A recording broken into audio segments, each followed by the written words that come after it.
கர்த்தருடைய பரிசுத்த நாமத்திற்கு ஸ்தோத்திரம் உண்டாவதாக. இன்றைய ஜீவ வார்த்தை நிகழ்ச்சியை கேட்டுக்கொண்டிருக்கும் அனைவரையும் கர்த்தருடைய பரிசுத்த நாமத்தினால் வாழ்த்துகிறேன், ஆசீர்வதிக்கிறேன்.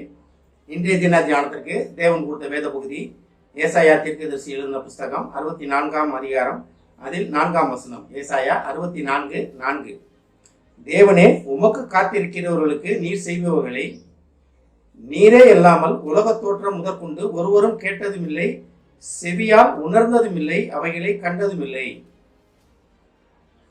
இன்றைய தினம் விசுவாசிகளாகிய நீங்கள் தேவனுக்கு காத்திருக்கும் பொழுது தேவன் உங்களுக்கு என்னென்ன செய்ய காத்திருக்கிறார் என்பதை தேவன் அவர் வாயினாலே சொல்வதை தீர்க்கதரிசியாகிய ஏசாயா கேட்டு அதை எழுதியிருக்கிறார். அப்ப தேவனுக்கு நம்ம காத்திருக்கிறோமா? இது ஒரு முதல் கேள்விக்குறி. தேவனுக்கு காத்திருக்கிறவர்களுக்கு அப்ப தேவனுக்காக நம்ம காத்திருக்கிறோமா? தேவனுக்கு காத்திருப்பதுன்னா என்ன? தேவன் எப்போ வருவார் அப்படி இப்படின்னா அது கிடையாது. தேவனே எப்போது என்ன பேச போறீங்க, தேவனே என்னோட எப்போது இடைப்பட போறீங்க அப்படின்னு தேவனோட ஒரு நண்பனோட பேசுவது போல பேசுவதற்காக காத்திருக்கிறது. இப்போ ஒரு ஃப்ரெண்டு 10 மணிக்கு வரேன்னு சொன்னான்னா அவனுக்காக காத்திருப்போம். 9:30 கூட காத்திருப்போம். ரைட், அவன் வந்து அவனுக்கு போகணும் அப்படின்னு. இதே தான் எல்லா ரிலேஷன்ஷிப்லையும் உண்டு. அடுத்தவங்களுக்காக நம்ம காத்திருக்கிறதா காணப்படுகிறோம். ஆனால் தேவனுக்கு காத்திருக்கிறது இப்படி. காலையில் 7 மணி ஆலயம்னா ஒரு 2 மணி நேரம் ஆலயம் நடக்குது. ஆனால் அந்த 7 மணி ஆலயத்துக்கு நம்ம எத்தனை மணிக்கு போகிறோம்? அப்போ 7 மணி ஆலயம்னா அட்லீஸ்ட் ஒரு 1/4 மணி நேரத்துக்கு முன்பாவது நம்ம போய் காத்திருக்க வேண்டும். ஒரு ரயில்வே ஸ்டேஷனில் ட்ரெயினுக்காக காத்திருக்கவங்க 7 மணி ட்ரெயின்னா 7 மணிக்கு வீட்டு விடுவோமா, இல்லை 6 மணிக்கு ரயில்வே ஸ்டேஷனில் இருப்போமா? அப்போ தேவனுக்கு காத்திருப்பதுனா என்னன்றதை நம்ம முதல் புரிந்து கொள்ள வேண்டும். அப்படி தேவனுக்காக நம்ம முழு மனதோடு காத்திருக்கும் போது தேவன் நமக்கு என்ன செய்ய ஆயத்தமாக இருக்கார் பாருங்க. உலக தோற்றத்துக்கு முன்னால் யாருக்குமே தெரியாத காரியங்கள், யாராலையும் புரிந்து கொள்ள முடியாத காரியங்கள், யாராலையும் செய்ய முடியாத காரியங்கள். அது பாருங்க, உலக தோற்றம் முதற்கொண்டு ஒருவரும் கேட்டதில்லை உங்களுக்கு வைத்திருக்கிற காரியம். அப்ப யாருக்குமே இல்லாத ஒரு புது காரியம் உங்களுக்காக வைக்கப்பட்டிருக்கிறது.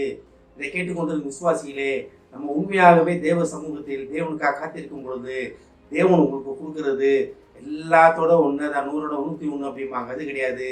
உங்களுக்கு மட்டும் ஸ்பெசிஃபிக்கலி மெய்டு உங்களுக்காக. அதாவது ட்ரெஸ்ல இருந்து எல்லாமே இருக்கு.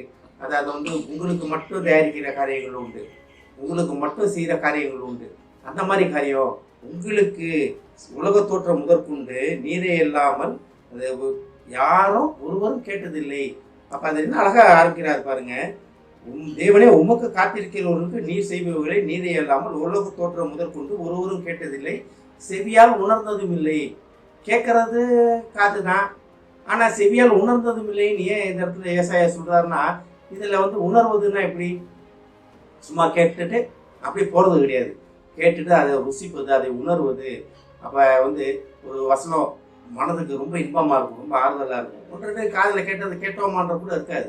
இது உலகத்தில் நிறைய காரியங்கள் இருக்கு. கேட்டது அதை உணர்ந்து அதை உணர்ந்ததுபடி செய்கிறவங்க பார்த்தீங்கன்னா டாப் ரேங்க்ல இருப்பாங்க.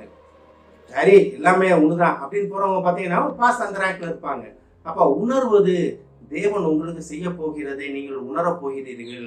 இது யாருக்குமே உலக தோற்றம் முதற்கொண்டு யாரும் கேட்காத ஒரு புதிய காரியத்தை உங்கள் செவிகள் மூலமாக நீங்க உணரப் போகிறீங்க. உங்க செவிகள் மூலமா உணர்வதுன்னு என்ன? உங்க முழு சரீரமும் அதை அனுபவிக்க போகிறது. நீங்க புது காரியத்துல புது நன்மையால் புதிய கிருபையால் நீங்க முடிச்சு ஊட்டப்பட போகிறீர்கள். அதான் கடைசியில பாருங்க, இவைகளை கண்டதும் இல்லை. யாருக்குமே தெரியாத ஒரு புதிய காரியம், யாருக்குமே செய்யாத ஒரு புதிய காரியம். அப்ப காலைதோறும் கிருபை, எனது கிருபை புதிதா இருக்கும் அப்படின்னா காலைதோறும் தேவ சமூகத்தில் நம்ம அமரும் போது அன்றைக்கான புதிய கிருபை, அன்றைக்கான புதிய காரியத்தால் தேவன் உங்களை நிரப்ப வல்லவர். எப்ப? தேவனுக்காக காத்திருக்கும் பொழுது அவர்களுக்கு நீ செய்ய வைத்திருப்பது என்னென்ன காரியம் பார்த்தீங்களா? உலக தோற்றம் போது யாரும் கேட்டதில்லை, செவியால் உணர்ந்ததும் இல்லை, கண்டதும் இல்லை. அதை யாருமே பார்த்ததே கிடையாது, யாருக்குமே தெரியாது, எந்த ஒரு காரியமும் தெரியாது. அப்ப அப்பேற்பட்ட புதிய காரியங்கள் செய்வதற்காக தேவன் உங்களை அழைக்கிறார். புதிய காரியங்கள் உங்கள் மூலமா நடக்க போகிறது. நீங்கள் எதிர்பார்க்காத காரியங்கள் விசுவாசிகளாய் உங்கள் மூலமா நடக்க போகிறது. எப்ப? நீங்க கர்த்தருக்கு காத்திருக்கும் பொழுது, தேவனுக்காக தேவ சமூகத்தில் காத்திருக்கும் பொழுது தேவன் உங்களை கொண்டு மிகப்பெரிய காரியங்கள் செய்ய வல்லவராக இருக்கிறார். அதை மட்டும் விசுவாசித்து தேவ சமூகத்தில் நம்ம காத்திருப்போம். ஆமென். ஜெபிப்போம். எங்களை அதிகமான அன்பின் பரலோக பிதாவே, கர்த்தாவே, உமக்கு காத்திருக்கிறவர்களை உலக தோற்றம் கொண்டு நீர் எங்களுக்கு செய்ய போகிற காரியங்கள் யாரும் கேட்டதில்லை, உணர்ந்ததில்லை, கண்டதும் இல்லை என்று சொல்லியிருக்கிறாண்டவரே. அப்பேற்பட்ட பெரிய காரியங்கள் எங்கள் வாழ்க்கையில் நீ செய்ய போவதற்காக நன்றி தகப்பனே. இதை கேட்டுக்கொண்டிருக்கும் ஒவ்வொரு விசுவாசியும் ஆசீர்வதிக்கிறோம் அப்பா. ஒவ்வொரு குடும்பத்தையும் ஆசீர்வதிக்கிறோம் ஆண்டவரே. தகப்பனே, ஒவ்வொரு குடும்பத்திலும் நீர் அவர்களுக்கு வைத்திருக்கும் புதிய காரியங்களை அவர்கள் பெற்றுக்கொண்டு புதிய நன்மையால், புதிய கிருபையால், புதிய சாட்சிகளாக அவர் நடக்க போவதற்காக நன்றி ஆண்டவரே. தகப்பனே, ஆசீர்வதிக்கிறோம் அப்பா. இயேசுவின் மூலமாக கேட்கிறேன் நல்ல பிதாவே. ஆமென். கர்த்தர் உங்களை ஆசீர்வதிப்பாராக.